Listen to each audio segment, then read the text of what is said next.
Jaguar is the nickname of the renowned CIA super spy Brad Logan, and he hates his nickname, but there is no better way to describe him. He is secretive, he is intelligent, he is agile and tough, and he is ready to pounce on his prey at any moment. But he has one weak spot, and that is beautiful women. And we all know that these beautiful women, they are always trouble.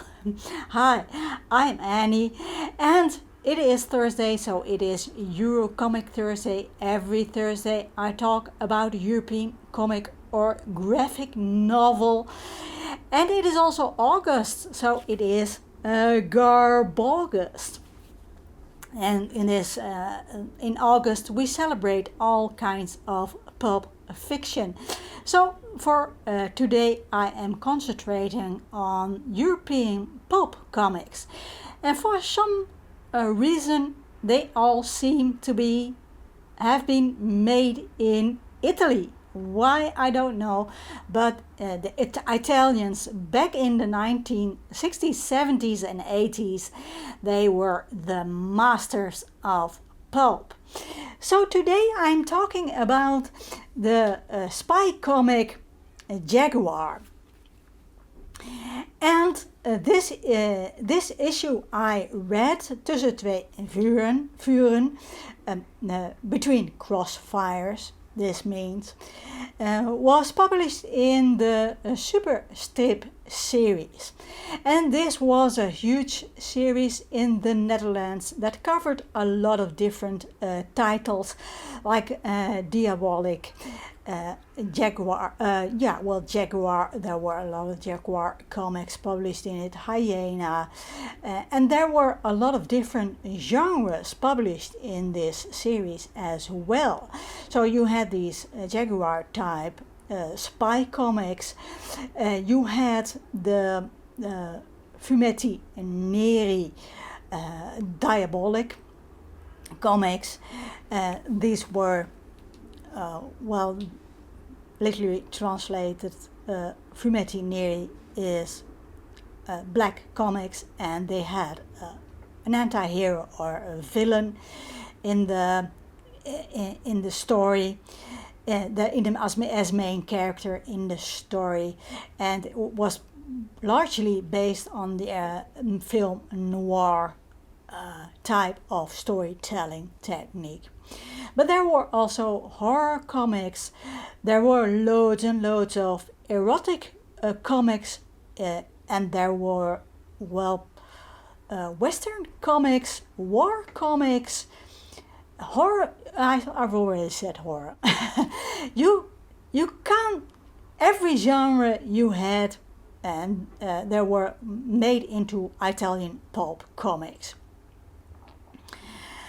So in the 1960s and 1970s, these pulp pockets were extremely popular. You could buy these everywhere, not only in comic book stores, but also regular bookstores, but also cigar shops and kiosks, and everywhere. They were so popular.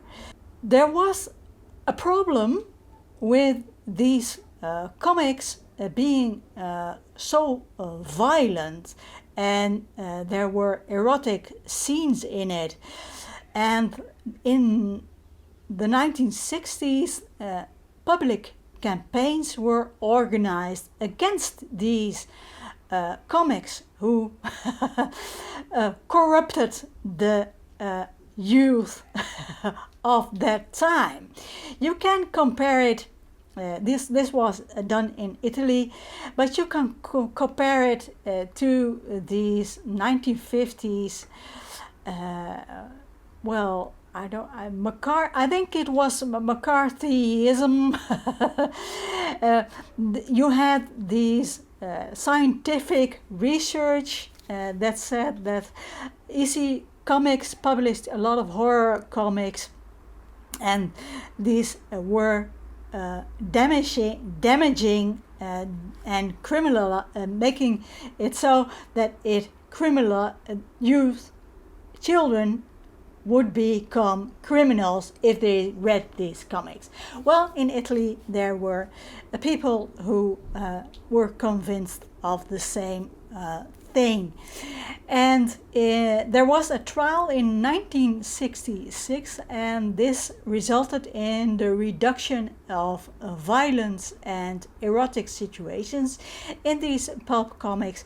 But still, these comics remained, the target audience of these comics remains adults. So there was always some amount of violent and romantic things going on in it. But I get off track. I don't consider Jaguar to be a fumetti neri. In this story I read, Jaguar is in Israel, and this story is set in 1970, and Israel just got into a war, and Jaguar starts out by investigating who started this war. But never it becomes clear in this comic who actually started this war. So I was a little bit disappointed in that.